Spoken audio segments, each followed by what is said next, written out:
কয়েক কোটি টাকায় তৈরি করা হয়েছে খুলনা নগরের মোস্তর মোড় থেকে কোয়ে বাজার সড়কটি। এরপর কোটি টাকা ব্যয়ে সংস্কার করা হলেও মেলেনি এর সফলতা। সংস্কার কাজ শেষ হতে না হতে আবারও সেই পুরনো চিত্র। অনিয়মেই সড়ক এমন বেহাল বলছেন স্থানীয়রা।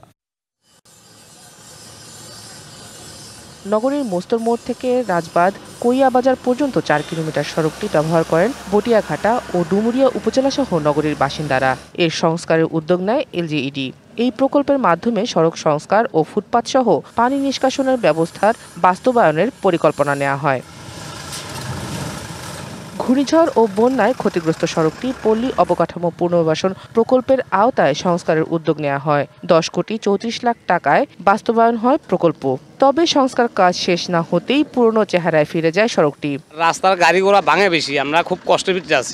রাস্তায় আপনার সুইচ গেটের থেকে কোয়ে বাজার পর্যন্ত অতিরিক্ত ভাঙ্গা।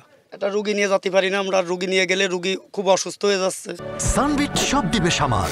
সানবিট ম্যাজিক প্রেস ডিশওয়াশিং এর মাথা ঘোরানো সলিউশন। নিম্নমানের নির্মাণ সামগ্রী ব্যবহার করায় সড়কের এমন দশা, অভিযোগ স্থানীয়দের। 1 বছর হয়েছে রাস্তা, এর মধ্যে রাস্তা শেষ। ওর মধ্যে দিছে হলো আলকাতরা, পিচ দিনই আলকাতা মিশিয়ে যে রাস্তাটা করে গেছে আমনি গেলারা। আর 6 মাস পর করতে রাজবন থেকে কয় বন্ধু, ওটা 6 মাস, এটা 1 বছর 1.5 বছর দুটা শেষ। লোড ক্যাপাসিটি, সেই ক্যাপাসিটি অনুযায়ী রাস্তাটা তৈরি হচ্ছে না, যাতা ম্যাটেরিয়াল দিয়ে তৈরি হচ্ছে, যে কারণে রাস্তাগুলো নষ্ট হচ্ছে।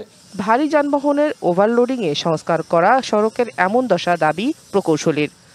সকল ভারী ওভারলোডের যানবাহন যা আমাদের এই রাস্তায় চলাচলের উপযুক্ত নয়, সেরকম যানবাহন চলাচলের ফলে কিছু জায়গায় ক্ষতিগ্রস্ত হয়েছে। ক্ষতিগ্রস্ত অংশটি আবার আমরা নতুন করে করা হবে। দেশ ও মানুষের কথা বিবেচনা করে সঠিকভাবে দায়িত্ব পালন করলে এমন অপচয় রোধ করা সম্ভব বলে মনে করেন এলাকাবাসী।